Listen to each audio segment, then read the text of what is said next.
2000 میں جب میں نے پروگرام شروع کیے یہ سورہ الرحمن کے پی ٹی وی سے، اس وقت یہ بہت زیادہ بحث ہوتی تھی، قاری باسط کیوں، سورہ رحمان کیوں، اور یہ والے کویشچن پہ۔ اب میں اس کا ایک سادہ سا جواب دیتا ہوں۔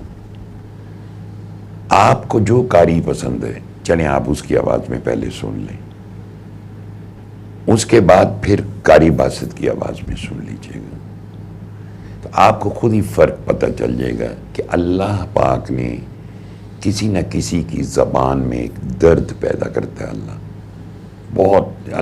اللہ کی مرضی سے یہ میں نے جب یہ پروگرام شروع کیے تھے بہت سارے قرآ حضرات کی تلاوت سنی تھی۔ میں خود بہت ساری کیسٹ لے کے آیا تھا گھر پہ۔ 99 کا اینڈ تھا جب میں نے سنی، اور جب قاری باسط کی آواز میں سنی، ابھی بسم اللہ الرحمن الرحیم آواز آئی ہے، ایسے لگا زمین نا وائبریٹ کرنی شروع ہوگی، جسم دھڑکن تیز ہو گئی۔ اس لیے قاری باسط کی آواز میں سنیں۔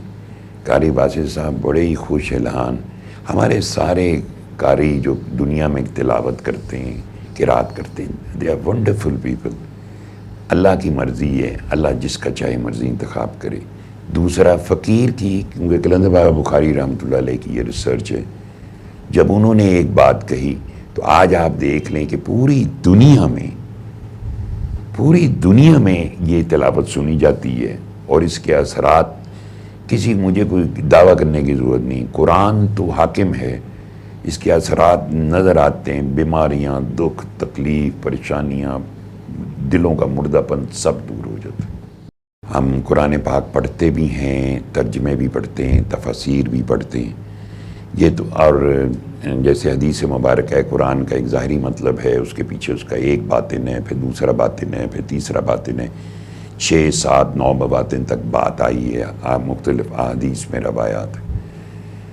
معنویت اور مفہوم کے اعتبار سے اللہ جس پہ کا سینہ کھول دے وہ ایک علیحدہ ایشو ہے۔ ہم نے پڑھا ہے، ہمیں پتہ ہے بسم اللہ الرحمن الرحیم کا کیا مطلب ہے، لیکن کیا جب ہم بسم اللہ الرحمن الرحیم پڑھ کے روٹی کھانا شروع کرتے ہیں تو کیا کبھی ہمیں یہ خیال آیا کہ ہم بھوک رکھ کے کھانا کھائیں؟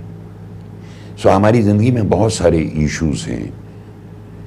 قلندر پاک نے جب یہ فیض دیا تھا انہوں نے کہا چھوڑ دو، ترجمہ کیا تم سمجھے، تم نے ترجمہ ہی تو پڑھے میں، اب تم اسے صرف سن کے دیکھو، اس کی حاکمیت کو تسلیم کرو، اس کے آگے محکوم بن جاؤ، اس کی طاقت دیکھو اللہ کے نور کی، کہ کیسے تمہارے وجود، تمہاری روح، تمہارے قلب، تمہارے دماغ، تمہارے پورے جسم کو کیسے یہ کنٹرول کرتا ہے، کیسا تمہیں وسواس سے، خواہشات کے جہنم سے نکالتی۔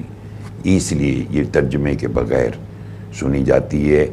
ایک دفعہ ایسا کریں، جس کو شوق ہو وہ پہلے ترجمہ پڑھ لے سورہ رحمان کا، بعد میں تلاوت اسی طرح سنیں۔ یہ فیض ہے ہی یہی کہ یہ صرف سنا جائے گا، اور اس کے اثرات میں نے پھر کہوں گا آپ سب کے سامنے